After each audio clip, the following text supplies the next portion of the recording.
The thrust came unexpectedly.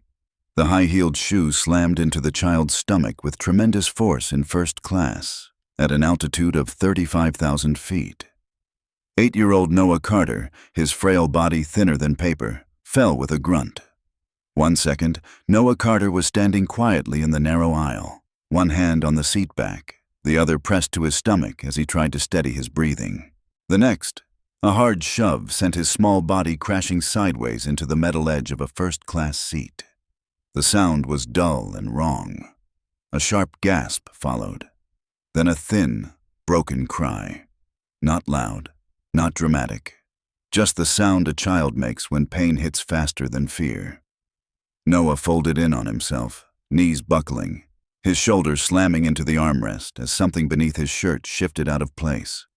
The medical port taped to his chest tugged painfully under his skin. He couldn't catch his breath. "Mom," he whispered. "Mom, it hurts." People froze.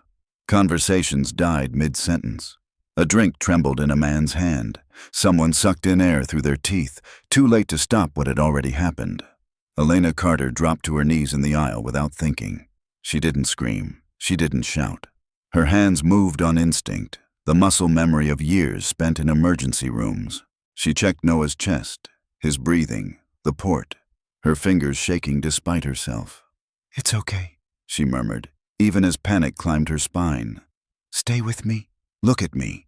Breathe with me." Noah's face was pale, his lips trembling, tears streaking down cheeks already too thin for a 9-year-old. Above them, a shadow loomed. "Ma'am," a voice said coolly, "your child needs to stay seated."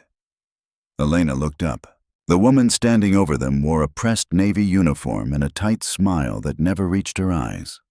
Alicia Monroe, senior flight attendant, the one in charge. "He was trying to get to the restroom," Elena said, her voice low but tight. "He's sick. He can't wait." "That's not my problem," Alicia replied. "He was blocking the aisle." Noah tried to sit up and failed. "I'm sorry," he whispered. "I didn't mean to." Alicia's gaze flicked over him, lingering just long enough to register the hospital bracelet, the too loose shirt, the wires. "This is first class," she said flatly. "Not a clinic." Something shifted in the cabin. "If you're listening right now, let me ask you something real quick, before this goes any further. Where are you watching from, and what time is it for you? Just think about that as you picture this moment, because stories like this don't happen in a vacuum. They happen everywhere." Elena felt heat rise in her chest. "My son has cancer," she said. "He has a port in his chest. You pushed him." "I guided him back to his seat," Alicia corrected. "For safety." A phone camera clicked on, then another. This wasn't supposed to be one of those revenge stories. It didn't start with anger or shouting or a plan. It started with a tired kid who needed a bathroom, a mother who trusted the system, and a uniform that mistook authority for permission. Noah clutched his mother's sleeve. "Did I do something bad?" he asked. Elena swallowed hard. "No, baby," she said. "You didn't." But the way Alicia crossed her arms, the way the cabin held its breath, made it clear this was only the beginning. And somewhere in seat 2A, a man quietly unbuckled his seatbelt and stood up. Noah Carter wasn't supposed to be in first class. At least, that's what the looks suggested. He knew those looks well, the quick glances that lingered a second too long, the way eyes slid from his face to the hospital bracelet on his wrist, then away again, as if illness were contagious. Adults were especially bad at hiding it. Kids stared. Grown-ups pretended not to. Noah sat quietly now, curled into his seat, his small sneakers barely reaching the edge of the footrest. His backpack rested against his legs, worn and faded, with a stitched patch shaped like a rocket ship peeling at the corners. Inside were things that mattered more to him than toys: extra gauze, a small notebook, and a folded letter his mom had written him before their trip. He was 9 years old, but his body felt older, tired in a way most kids his age never had to understand. The chemotherapy made everything harder. Standing too long made his head spin. Holding it in made his stomach cramp. Even breathing sometimes felt like work. The port in his chest, Hidden now under soft fabric and tape was his lifeline and his reminder. It kept him alive, and it marked him as different. Noah hated being different. He'd tried to stay seated. He really had. He counted the minutes in his head the way his mom taught him. In for 4, out for 4, over and over. But the pressure kept building, and the seatbelt sign had been off, and he thought, just for a moment, that it would be okay. He hadn't expected anyone to get angry. Around him, the first-class cabin hummed with a low, polished calm. Leather seats, soft lighting, glassware that clinked gently instead of rattling. People spoke in measured tones, as if the air itself cost money. Noah noticed the little things. He always did. The man across the aisle in a tailored jacket who sighed when Noah stood up. The woman 2 rows ahead who leaned away, her lips tightening. The silence that followed him as he stepped into the aisle, careful not to bump anyone. He didn't belong to their world, not the way they thought of it. Elena had told him the seats were paid for, that they had every right to be there. She said it calmly, firmly, like she said most things. Noah believed her. Mostly. But belief didn't stop the looks. He remembered another hospital waiting room months earlier. A woman had moved her purse when he sat down beside her. Another time, a man had asked Elena if Noah was really supposed to be here, when they were escorted into a priority line. Those moments stacked up quietly, not loud enough to cause a scene, just heavy enough to stay with you. That's how this felt now. Alicia Monroe stood a few steps away, talking to another passenger, her posture rigid, her smile sharp. She hadn't looked at Noah again since the push. Not really. Just past him, like he was furniture, or worse, an inconvenience. Noah's chest still hurt. Not just where the port had shifted, but deeper. A soreness he couldn't name. He watched his mom carefully retape the dressing with shaking hands she tried to hide. Elena was strong. He knew that. She was the strongest person he knew. But even strong people got tired. "I'm okay," Noah said, though it wasn't true. "I won't get up again." Elena met his eyes, and something flickered there. Anger, fear, restraint, all tangled together. "You don't have to apologize for existing," she said softly. Noah nodded, even though he wasn't sure he understood how not to. Around them, the cabin pretended to move on. A flight attendant passed with a tray. Someone cleared their throat. Screens flickered back to movies and maps. But the atmosphere had changed. People were watching now. Quietly, measuring, waiting to see what kind of story this would become. Because moments like this always go one of 2 ways. They disappear, swallowed by silence and altitude. Or they turn into something that forces everyone to look at themselves, at who gets protected, who gets doubted, and who's expected to endure it without complaint. Noah leaned his head against the window, the cool surface pressing gently against his temple. Outside, clouds drifted by, endless and indifferent. Inside, a line had already been crossed, and whether anyone wanted to admit it or not, this was no longer just about a child standing in an aisle. Alicia Monroe had learned, a long time ago, how to stand her ground at 35,000 feet. You didn't survive 12 years in the cabin without mastering it. The posture, the tone, the look that said, "I'm in control here." Passengers saw a uniform. Alicia saw a hierarchy, and she knew exactly where she stood in it. She was the senior flight attendant on this route, hand-picked, trusted. The one called when something went wrong. The one younger crew members watched carefully, copying her clipped movements and professional distance. Rules mattered to Alicia. Order mattered, especially in first class. She adjusted the cuffs of her blazer as she walked back toward the forward galley, her heels clicking softly against the floor. Her jaw was tight, but her face was composed. Anyone looking at her would see efficiency, not irritation. Inside, though, something simmered. She hated disruptions, hated messes that didn't fit neatly into procedure, and she especially hated situations that made her feel like control was slipping, even slightly. The boy had done that. Not intentionally, she told herself. But intention didn't matter. Impact did. And the impact was that he had turned a smooth, predictable cabin into a problem. Alicia stopped near the jump seat, lowering her voice as she spoke to a man in the front row who had leaned out to complain. "I understand," she said smoothly. "We're handling it." She didn't ask what it was. She didn't need to. Out of the corner of her eye, she could see the child again. Small, folded into his seat. His mother hovering too close, too anxious. There was something about them that didn't sit right with her.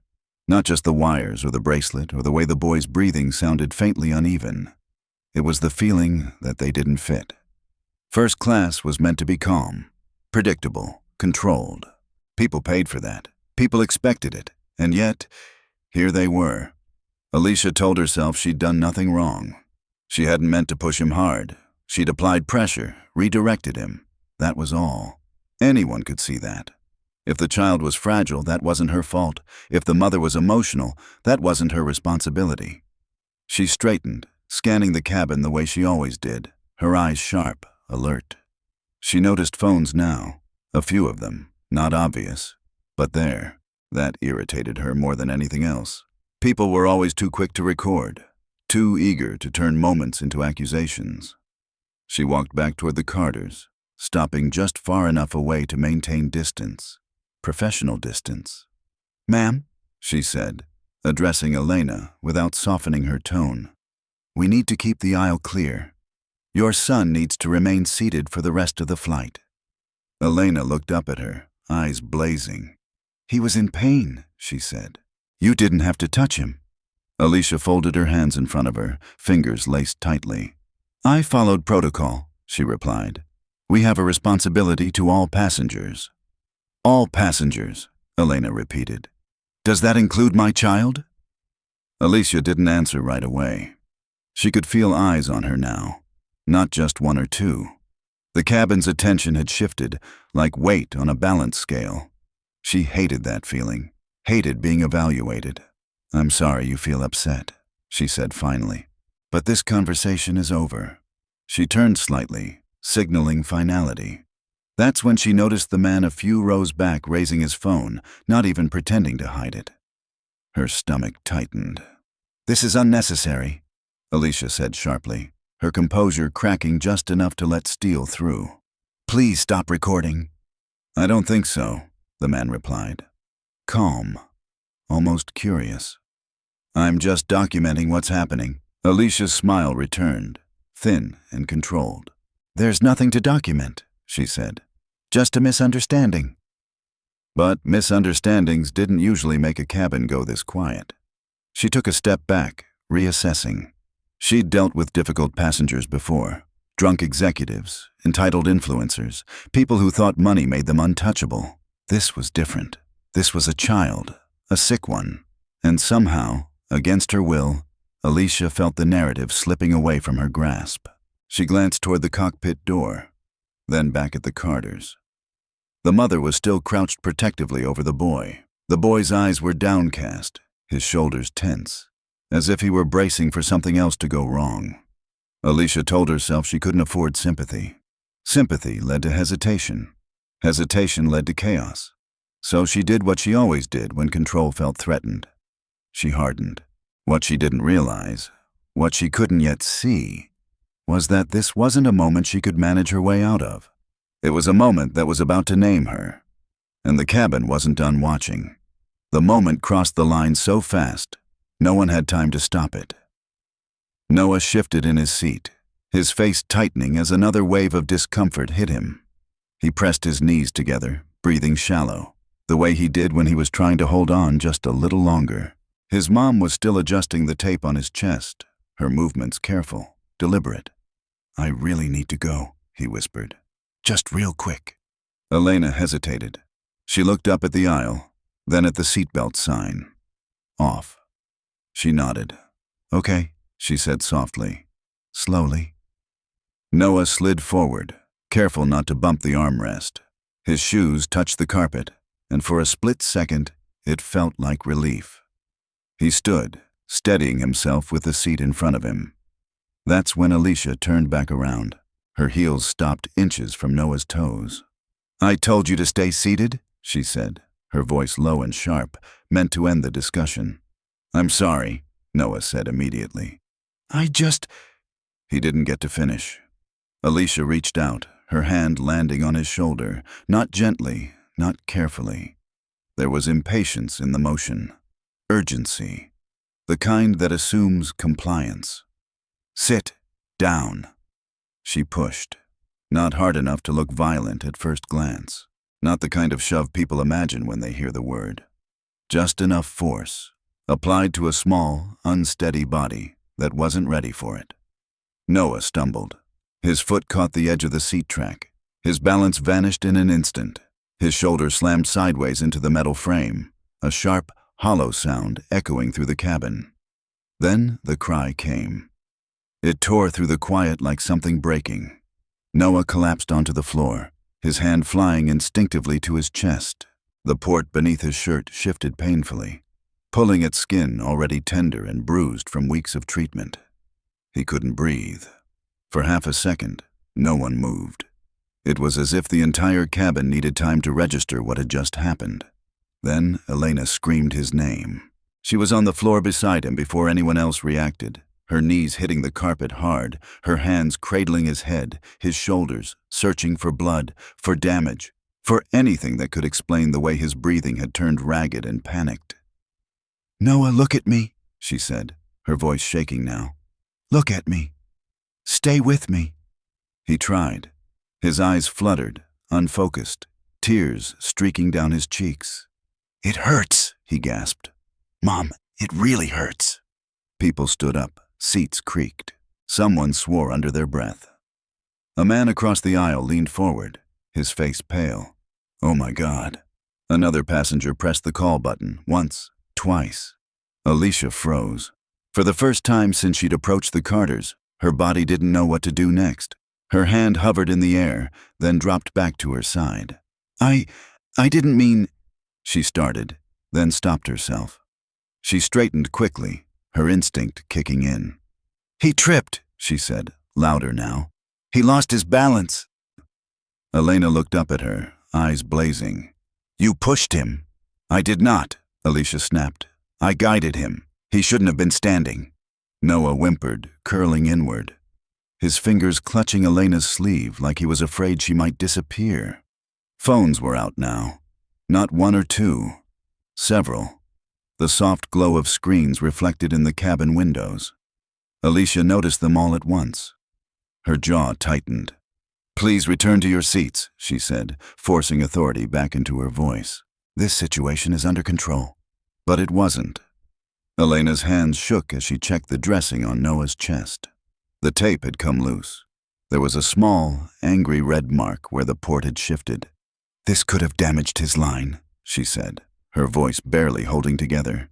"Do you have any idea what you've done?" Alicia opened her mouth to respond, then closed it again. The cabin felt different now, heavier, charged. This wasn't discomfort anymore. This wasn't irritation. This was a line crossed in front of witnesses, and somewhere behind them, a seatbelt clicked open. Someone stood up slowly, quietly, as if they understood that whatever came next would change everything. Elena barely noticed the people standing around them. The world had narrowed to the small, fragile body in her arms, and the sound of his breathing. Too fast, too shallow, uneven in a way that made every nerve in her body scream. "Noah, stay with me," she said, pressing her forehead to his. "Look at me. Just look at me." His eyes were glossy, unfocused, lashes clumped with tears. One of his hands was curled tight against his chest, fingers trembling. "It feels weird," he whispered, "like it's pulling." Elena swallowed hard. She'd heard that word before, pulling. It was how patients described it when something shifted that wasn't supposed to, when a line tugged, when a port moved, when a small problem turned into a medical emergency. Her hands moved automatically, peeling back the edge of Noah's shirt, checking the dressing. The tape had loosened.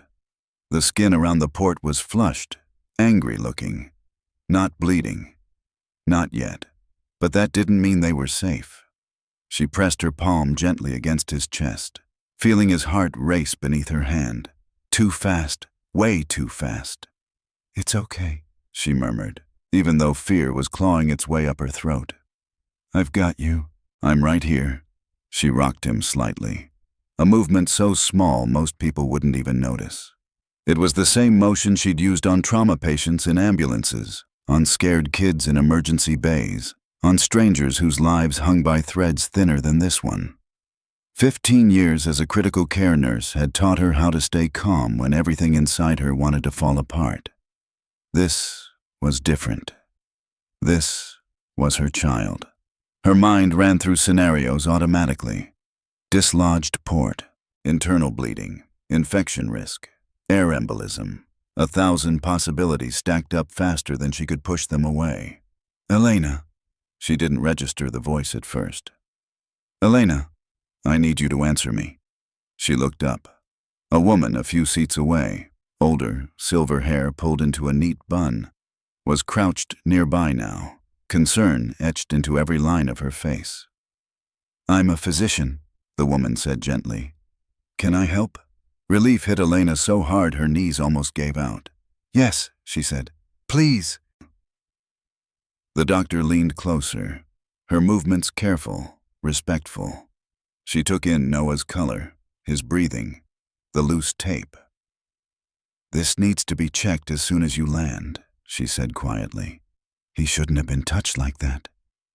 Elena nodded, her jaw clenched tight. She felt eyes on them, dozens of them, some filled with sympathy, some with discomfort, some with that familiar distance people kept when sickness reminded them how fragile control really was. And still, above it all, Alicia's voice cut through. Ma'am, she said, sharp and impatient. You need to keep your son seated. You're causing a disruption. Elena looked up slowly. Something in her expression changed. Not anger, not hysteria. Focus. My son could have a compromised central line, she said, her voice steady but low. That's a medical emergency. Alicia crossed her arms. He stood after being told not to, she replied. I can't make exceptions. Elena stared at her, disbelief flashing across her face. An exception? She repeated. For a child who just got shoved into a metal seat? I did not shove him, Alicia said quickly. I did my job. Elena laughed once, a short, broken sound that surprised even her. I've held pressure on gunshot wounds, she said. I've watched people die because someone decided a rule mattered more than a human being. Don't stand there and tell me this is just your job. Noah whimpered, curling closer to her, his face pressed into her shoulder. Mom, he whispered. I'm scared.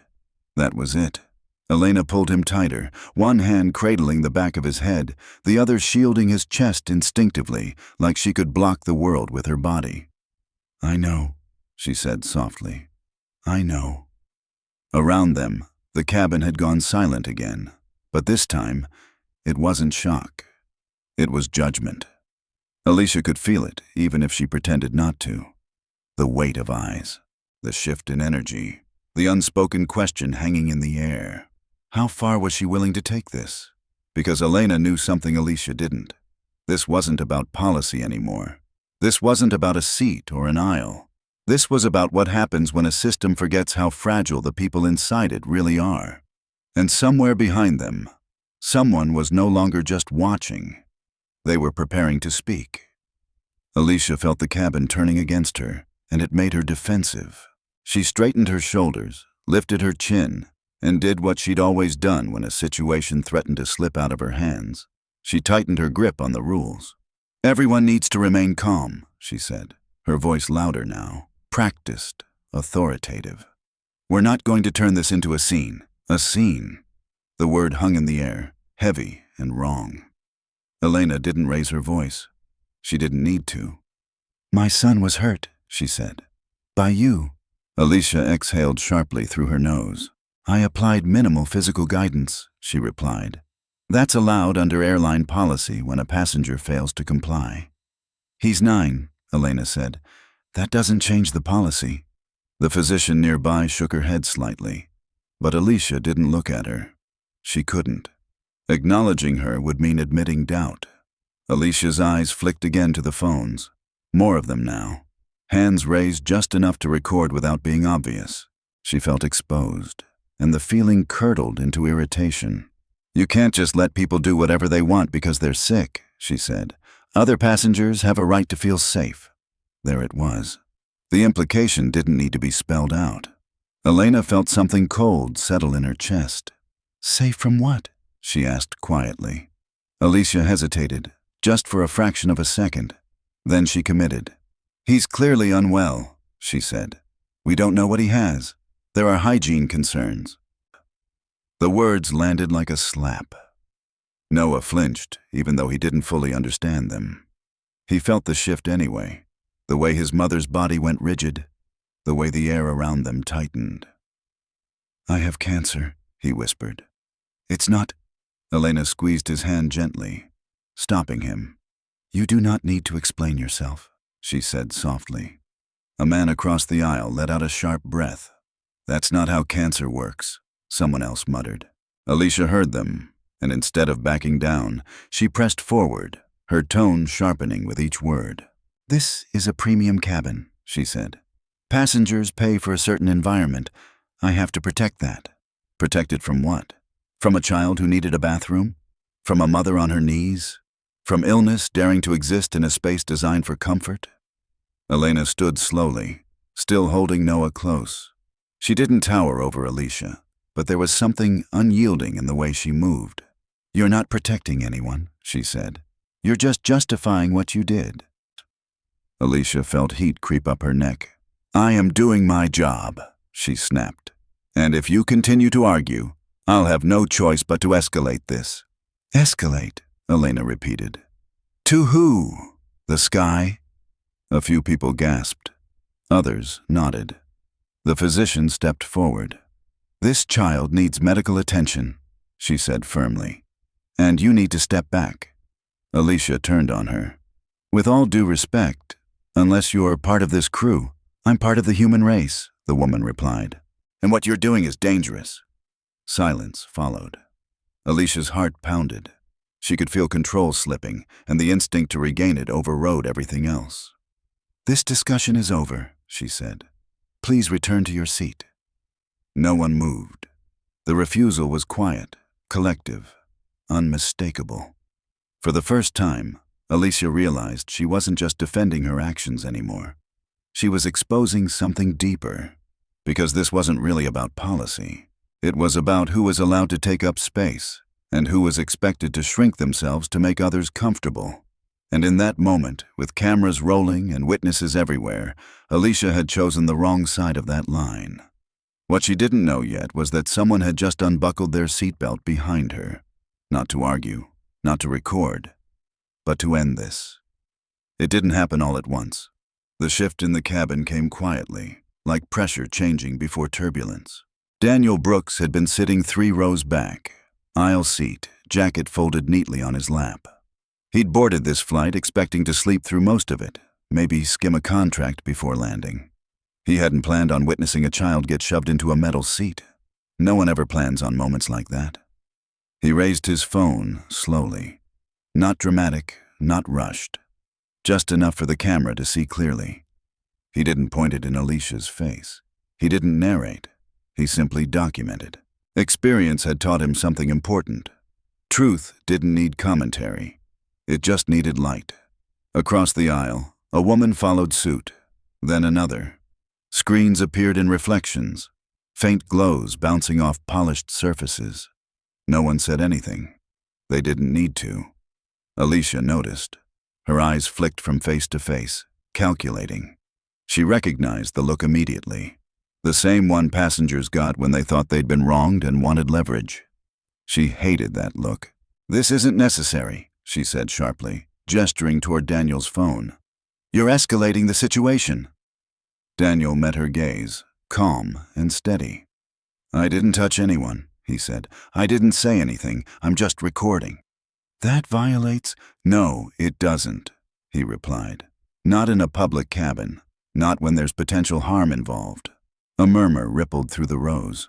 Elena felt it too. The subtle change, the way people leaned forward now instead of away, the way silence turned from discomfort into attention.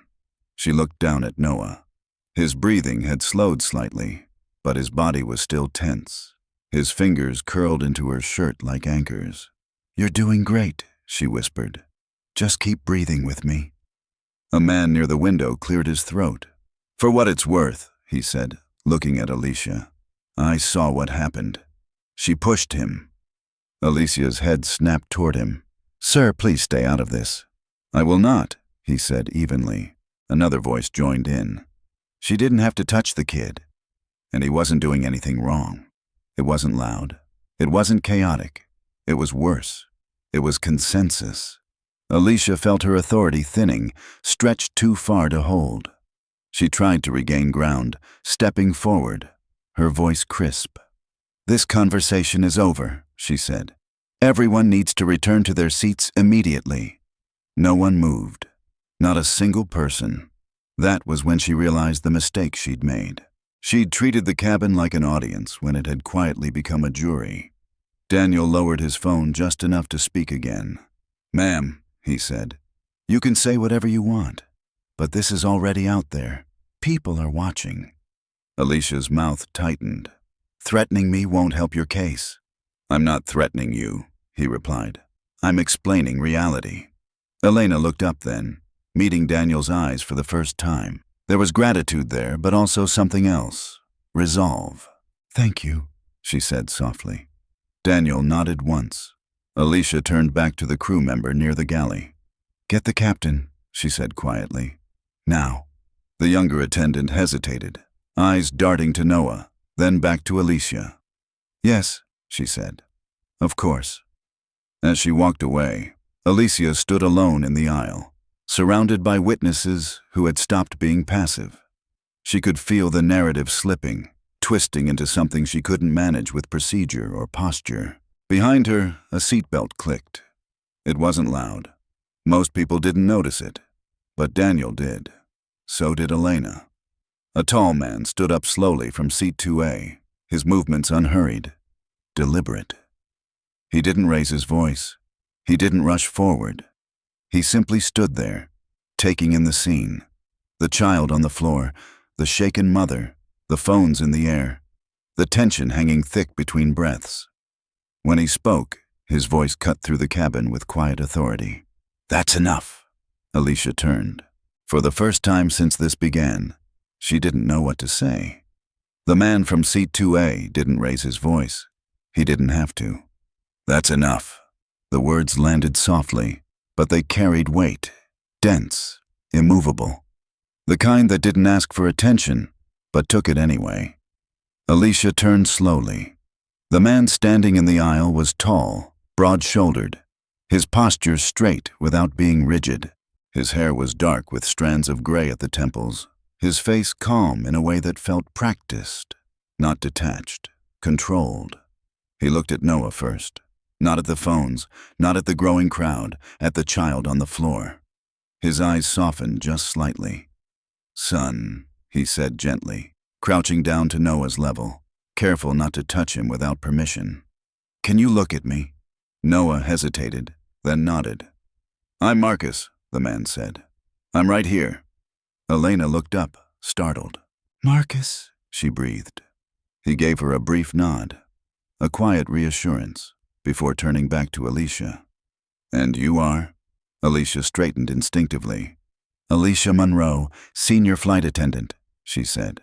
"Sir, please return to your seat. This situation is under control." Marcus held her gaze.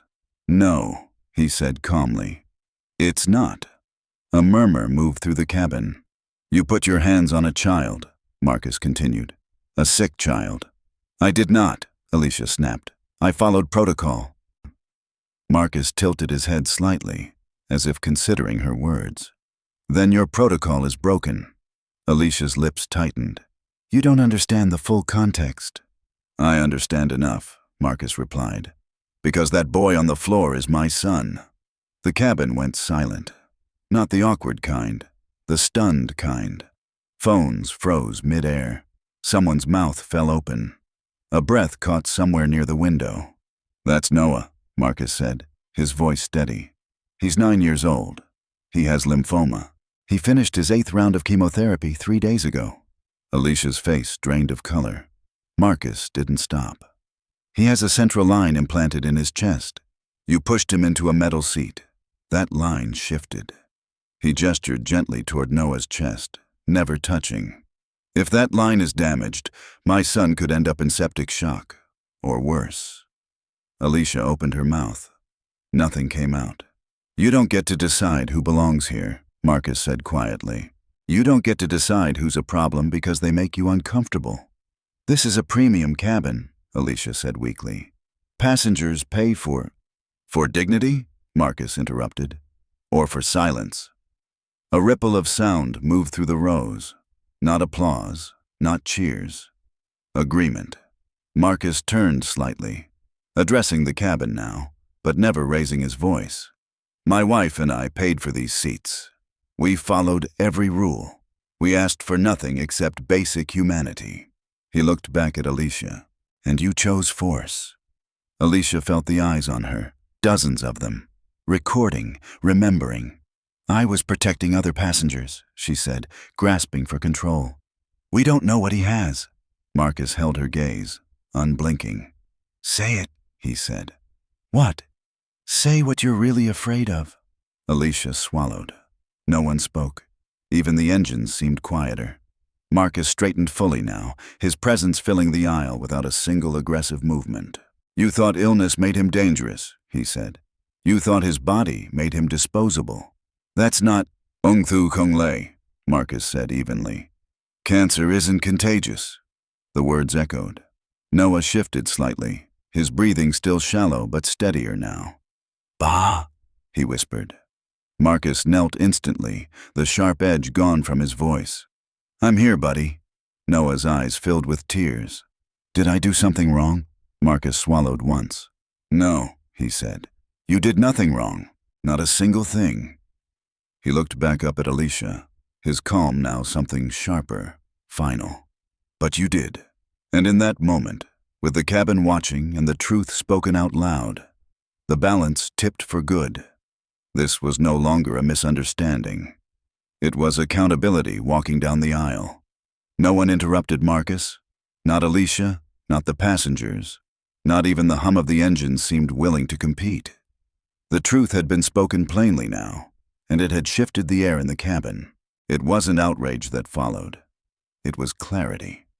Marcus stayed where he was, kneeling beside Noah, one hand resting lightly on the armrest near his son's shoulder. He wasn't shielding Noah from the world. He was anchoring him to it. My son's immune system is compromised, Marcus continued, his voice level, controlled. That means every unnecessary contact, every careless action, carries risk. He looked up, meeting Alicia's eyes again. Risk you decided was acceptable. Alicia swallowed hard. I didn't know, she said. You didn't tell me. Marcus nodded slowly. You didn't ask. That landed harder than any accusation. The physician stepped closer now, no longer tentative.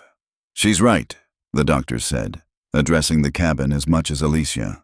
A central line displacement isn't a small issue. This child should be monitored immediately. Alicia turned toward her, desperate for an out. With respect, unless you're part of the crew. I'm a pediatric oncologist, the woman replied calmly. And what you did could have caused serious harm. Alicia's shoulders sagged just slightly. For the first time, her authority didn't sound convincing, even to herself. Behind her, a younger flight attendant hovered near the galley, hands clenched together. Lena.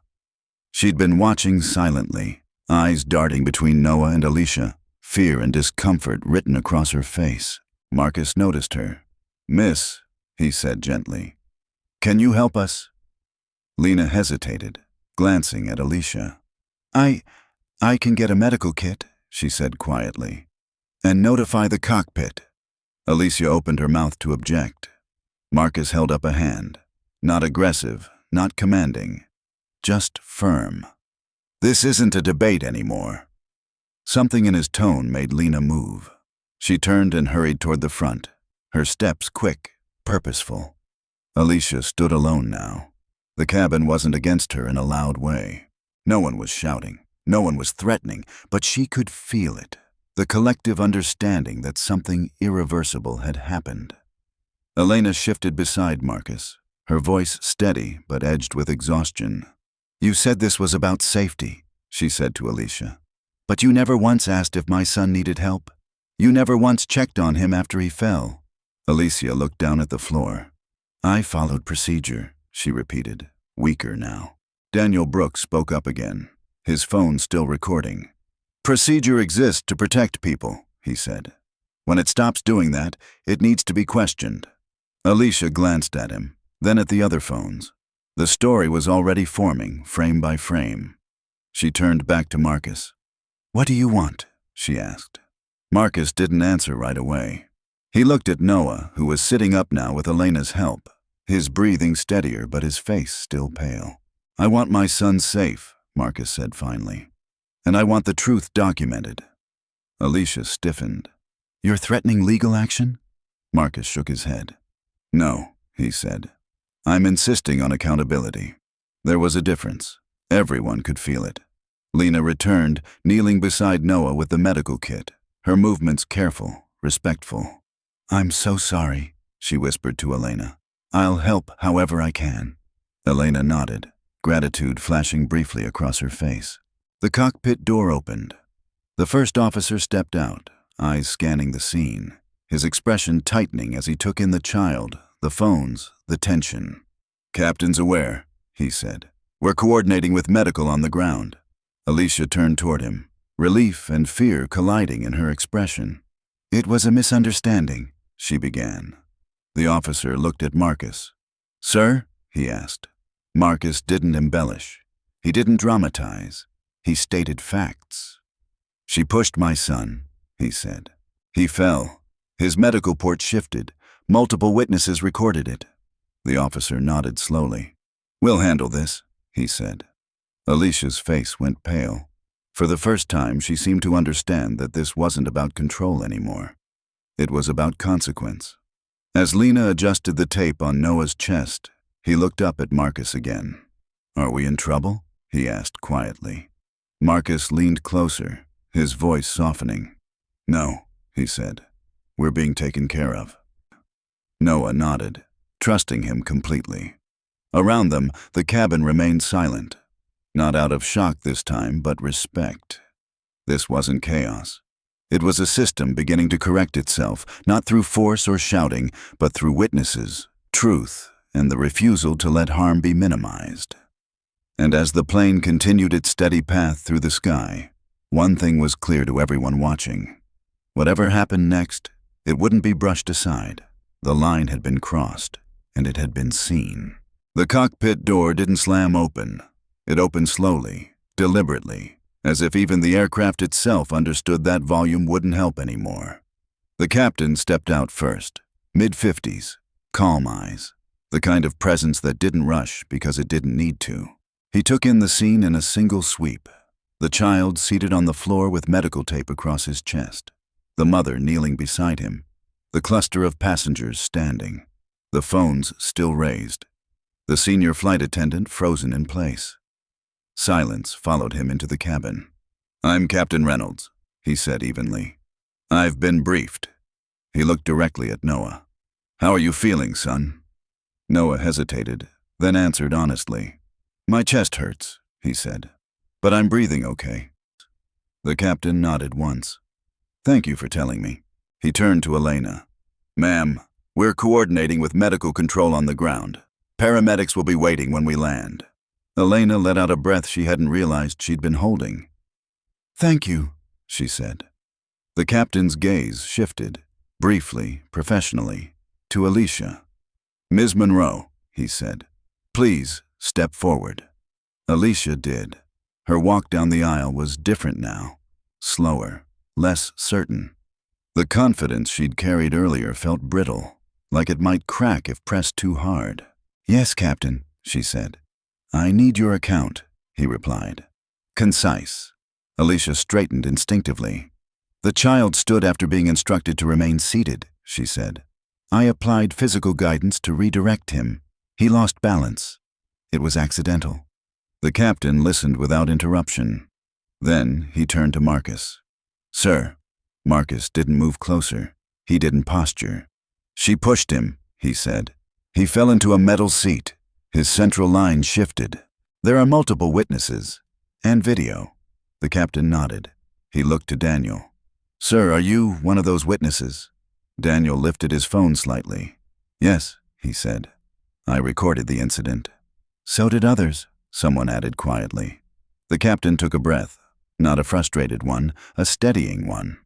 Thank you, he said. I'll need copies after landing. He turned back to Alicia.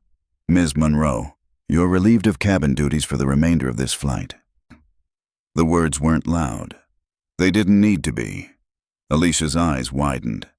Captain, please, he said gently but firmly. Hand over your credentials to the first officer and take the jump seat.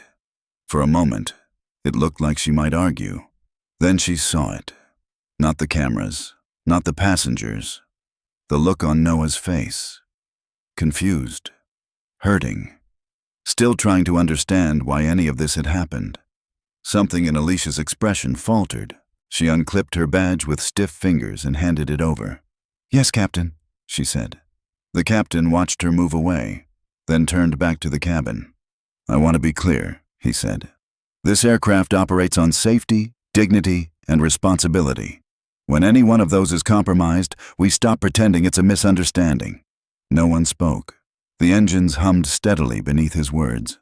He looked at Lena, who was still kneeling beside Noah, carefully resecuring the dressing with hands that shook just slightly. You did the right thing, he told her. She swallowed hard and nodded. Thank you, sir. The captain crouched briefly, bringing himself to Noah's level. We're going to take care of you, he said. You're not in trouble, not even a little. Noah nodded, eyes glossy but calmer now. Okay. As the captain stood, something shifted again. Not in volume, not in drama, but in structure. The system had woken up. The cabin crew began moving with purpose, not rushed, not panicked. Efficient in a way that felt reassuring instead of controlling. A medical advisory crackled softly over the cockpit intercom. Ground coordination confirmed. Landing procedures adjusted. And Alicia sat alone now, strapped into the jump seat, hands folded tightly in her lap, staring straight ahead. For the first time since boarding, no one deferred to her. No one looked to her for direction. She wasn't being punished publicly. She was being removed quietly. That hurt more. Elena leaned back against her seat, exhaustion washing over her in heavy waves now that the immediate danger had passed. Marcus rested a steady hand on her shoulder, grounding her. You okay? He asked softly. She nodded. I will be, she said. I just didn't expect this. Marcus didn't answer right away. No one ever does, he said finally. Around them, passengers slowly returned to their seats, not because they were told to, but because the moment no longer required witnesses. The phones lowered, but they didn't turn off. The truth had already been captured. As the plane began its descent, the cabin lights dimmed slightly. The city below came into view through the windows, a sprawl of lights and order and consequence waiting on the ground. Noah looked out, his head resting against the seat. Dad? He asked. Yeah? Are they mad at us? Marcus shook his head. No, he said. They're finally paying attention. Noah thought about that, then nodded. Down the aisle, Alicia stared straight ahead, replaying the moment again and again. The push, the fall, the silence afterward. She had thought she was enforcing order. She hadn't realized she was revealing herself. And as the wheels lowered and the aircraft prepared to land, one thing was undeniable. This wasn't ending in the air. It was only just reaching the ground. The wheels hit the runway with a firm, clean thud, and the whole cabin jolted like it had been holding its breath for 2 hours, and finally exhaled. No cheers, no clapping, just the low, tense shuffle of people shifting in their seats, craning their necks, looking out the windows like they could already see what was waiting. Marcus didn't move. He kept his hand on Noah's shoulder, feeling the small rise and fall of his son's breathing like it was the only thing that mattered in the world. Elena stared straight ahead, jaw clenched, eyes glossy with a kind of exhaustion that lived in the bones. "You did good," Marcus murmured to Noah. Noah blinked slowly. "I didn't do anything." "You stayed brave," Marcus said. "That counts." The captain's voice came over the intercom, steady as ever. "Ladies and gentlemen, please remain seated. Medical personnel and airport authorities will be boarding first. We appreciate your cooperation." The plane rolled toward the gate. Outside, flashing lights glinted against the glass. Elena's fingers tightened around the edge of her seat. "They're here," she whispered. Marcus nodded. "Good." When the plane stopped, it felt like time stopped with it. A moment passed, then another, and then the door opened.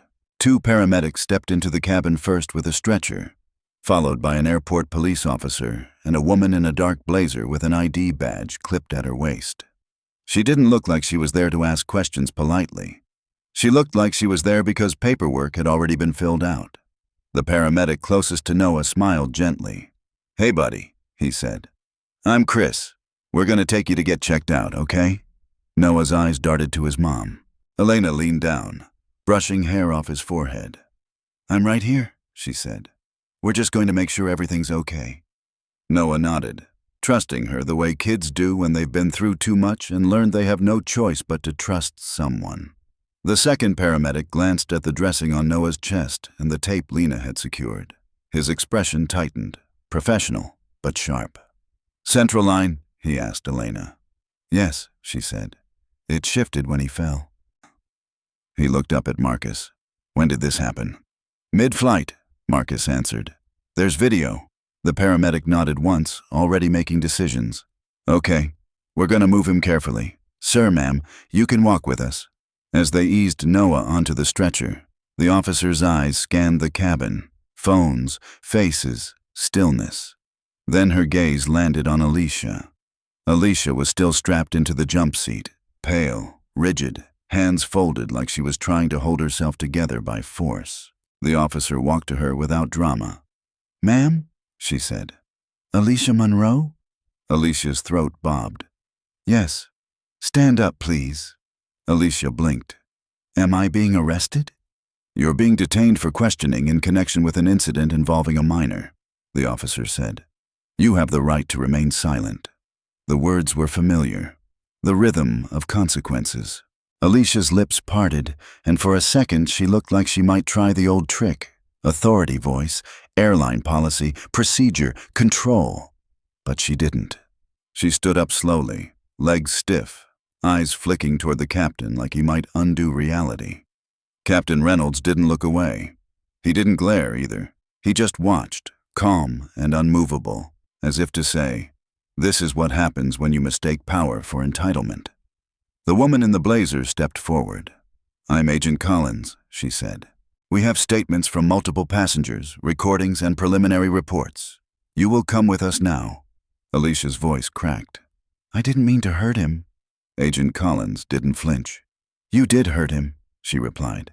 "Intent is something you can discuss with counsel." Alicia's eyes darted around the cabin. There were no allies, only witnesses. As they guided her into the aisle, she tried one last thing, a low, desperate hiss toward Marcus. "This is going to ruin my life." Marcus looked at her, not with rage, but with something colder. Truth without sympathy. "You ruined your own life," he said quietly. "The moment you decided a child didn't deserve dignity." Alicia's face twisted, like she wanted to argue, but her voice failed her. They walked her down the aisle. Phones rose again, not to taunt, not to celebrate, to document. Because in a world where people like Alicia relied on private moments and plausible deniability, documentation was the only shield ordinary people had. Noah turned his head slightly on the stretcher. "Mom," he whispered. "I'm here," Elena said instantly. He glanced toward Alicia being escorted past. "Is she in trouble?" Elena hesitated. Marcus answered, gentle. "She's going to have to explain what she did," he said. That's all. Noah swallowed. She looked mad at me. Marcus leaned closer. She wasn't mad at you, he said. She was mad that you existed in a way she couldn't control. That's her problem, not yours. Noah blinked, absorbing it like children do, quietly, painfully, honestly. The paramedics rolled him toward the exit. Elena followed on one side, Marcus on the other. As they passed Lena, the younger attendant looked like she might cry. "I'm so sorry," Lena whispered to Elena. "I should have stepped in sooner." Elena's exhaustion softened for a heartbeat. "You did step in," she said, "when it mattered." Lena nodded, eyes wet, and then they were out of the plane. The jet bridge smelled like rubber and airport air, harsh, real, grounded. The flashing lights were brighter here, the voices sharper, radios crackling. They moved quickly through the terminal corridor, away from curious faces and toward a waiting ambulance. Marcus walked beside the stretcher, eyes fixed on Noah. Elena's hand stayed wrapped around Noah's fingers. And then, as if the universe hadn't already pulled enough threads, a tall man in a charcoal suit stepped into their path near the ambulance bay. Not a cop, not a paramedic, not airport staff. Security. The kind that didn't look like it was there for spectacle. He held up a hand, not to stop them, but to get Marcus's attention. "Mr. Hale?" he asked. Marcus's eyes narrowed slightly. "Yes." The man dipped his head in recognition. "My name is Grant," he said. "I'm with Archer Health Systems." Marcus's expression didn't change, but something behind his eyes sharpened. Elena looked between them, confused.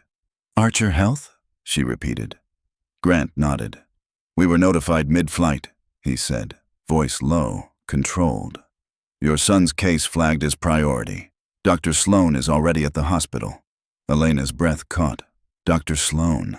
That name wasn't just a doctor. It was a name that meant something in medical circles.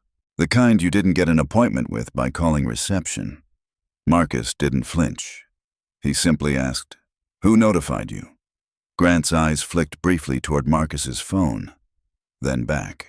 "Your office," he said carefully. "And a few people on that flight who know how serious this is." Elena stared at Marcus, stunned. "Your office?" she whispered. "Marcus, what is he talking about?" Marcus didn't answer right away. He watched as the paramedics loaded Noah into the ambulance with practiced precision. Then he turned to Elena, voice gentle, steady. "Not here," he said. "Not like this." Elena's eyes widened, frustration and fear rising together. "Marcus," she said, voice trembling. "Why does everyone suddenly know your name?" Marcus looked past her for half a second, toward the terminal doors where Alicia was being escorted away, small now, stripped of the authority she'd worn like armor. Then he looked back at Elena. "Because," he said quietly, "she thought she was dealing with people who couldn't fight back." He stepped closer, and that was her biggest mistake. Elena swallowed hard. "Who are you?" she asked, not accusing, just trying to catch her breath in a reality that had shifted under her feet. Marcus reached for her hand. "I'm still your husband," he said. "I'm still Noah's dad." He paused. "But there are some things you haven't needed to know until today." The ambulance doors closed. The siren didn't blare immediately. It waited, like it understood the weight of what was still unfolding. And as Marcus climbed in beside his son, Elena followed, heart pounding, mind racing, one thought screaming louder than all the others. Alicia hadn't just hurt a child. She had hurt the wrong child, and she had done it in front of the wrong man. The hospital room was quiet in a way that felt earned. Not the tense silence of waiting, not the brittle quiet of fear, but the soft, humming calm of machines doing their job and a body finally allowed to rest. Noah slept with one arm curled against his chest, the new dressing clean and secure, the monitor beside him ticking out a steady rhythm that sounded like relief. His face was pale, bruised lightly where stress had drained him, but peaceful in a way Elena hadn't seen in days. She sat in the chair beside the bed, shoes kicked off, jacket folded on her lap, watching him breathe. Marcus stood near the window, phone pressed to his ear, voice low. "Yes," he said. "I understand. No, I don't want a press release. Let it come out naturally." "Correct. Thank you." He ended the call and stayed where he was for a moment, looking out at the city lights beyond the glass. From up here, everything looked calm, orderly, like consequences didn't exist. Elena broke the silence. "You want to explain now?" she asked softly. Marcus turned. He didn't look defensive. He didn't look guilty. He looked tired, but grounded, like someone who had been carrying weight quietly and had finally set it down. "Yes," he said. "You deserve that." He pulled the chair closer and sat, elbows resting on his knees. "I didn't tell you because I didn't want our life to revolve around it," he continued. "And because most of the time, it doesn't matter." Elena studied him, searching for the man she thought she knew, and realizing she'd known him all along, just not all of him. "I run Archer Health Systems," Marcus said. "I built it after my residency. Quietly. No interviews, no branding around my face. We fund pediatric oncology units, trial programs, emergency response coordination. We also intervene when systems fail." Elena let the words sink in. "That flight attendant," she said slowly. "Alicia." Marcus nodded. "She didn't just violate policy," he said. "She violated federal child protection laws, airline compliance, medical interference statutes, and because it happened mid-flight, it triggered automatic reporting channels." He exhaled. She thought authority lived in her uniform. She thought no one would challenge her. Elena's voice wavered. "And now?" Marcus didn't smile. He didn't savor it. "Now she faces an investigation," he said. "Not because I asked for one, but because the system finally did its job. Her employer has already suspended her. The FAA has opened a review. Child Protective Services will file their report. There are witnesses, video, medical documentation." Elena swallowed. "So, this isn't revenge?" Marcus met her eyes. "No," he said gently. "It's accountability." They sat with that for a moment. Outside, a siren passed somewhere far below, distant enough not to intrude. Elena reached for Noah's hand, careful not to wake him. "She kept saying she was just enforcing rules," Elena murmured, "like dignity was optional." Marcus nodded. "That's how people justify harm," he said. "They call it procedure or policy or order, but real systems don't need cruelty to function." A knock came at the door, soft, respectful. A woman stepped in, mid-40s, calm presence, clipboard tucked against her side. "I'm Dr. Sloan," she said. "I just wanted to give you an update." Marcus stood, but she waved him down. "No need," she said. "Your son is stable. The line is secure. No internal injury. He'll be monitored overnight, but I expect a full recovery." Elena's shoulders sagged as relief finally, fully hit her. "Thank you," she whispered. Dr. Sloan smiled faintly. "He's a strong kid," she said. "And, for what it's worth, I'm sorry this happened." After she left, Elena pressed her fingers to her eyes, breathing through the last of the adrenaline. "I keep thinking about that woman," she said. "About how confident she was, how sure." Marcus was quiet. "People like her," he said finally, "don't expect resistance. They expect silence. They expect fear." He glanced at Noah. "They don't expect witnesses." Noah shifted slightly in his sleep, brow furrowing before smoothing again. An hour later, Marcus stepped out to take another call. Elena stayed. She didn't scroll her phone. She didn't look up the news, though she knew it was already there. She just watched her son breathe and let the weight of the day settle into something manageable. When Marcus returned, his expression was softer. "It's spreading," he said. "Not sensationally, just honestly." Elena nodded. "That's okay," she said, "as long as it doesn't turn him into a headline." "It won't," Marcus said. "We made sure of that." They stood together at Noah's bedside, hands linked loosely, not clinging, just present. Outside the room, somewhere else in the hospital, paperwork was being filed. Somewhere else in the city, Alicia Monroe was sitting under fluorescent lights, answering questions she had never expected to face. Her authority stripped down to a name on a form and a timeline she couldn't rewrite. There would be consequences, not dramatic ones, real ones. And in the days that followed, the story would be told, not as spectacle, not as outrage bait, but as a reminder. That power without empathy fails. That silence protects the wrong people. That dignity isn't something you earn by status or uniform. It's something you either respect or you lose everything pretending you're above it. Later that night, Noah woke briefly. "Mom," he murmured. "I'm here," Elena said instantly. "Did I do something bad?" he asked, voice small. Elena leaned down, brushing his hair back. "No," she said. "You did nothing wrong. You were brave. And you mattered." Noah blinked sleepily. "Okay," he said, satisfied. He drifted back to sleep, trusting the world just enough to rest. Marcus watched, chest tight. "That," he said quietly, "is why we do this." Elena nodded. Because in the end, this wasn't about punishment. It was about a system waking up, about a child learning that being hurt doesn't mean being powerless, about a quiet kind of justice that doesn't shout, but holds. And as the city outside kept moving, unaware of how close it had come to letting something slip by unnoticed, one truth settled firmly into place. Some moments don't need vengeance. They need witnesses. They need courage.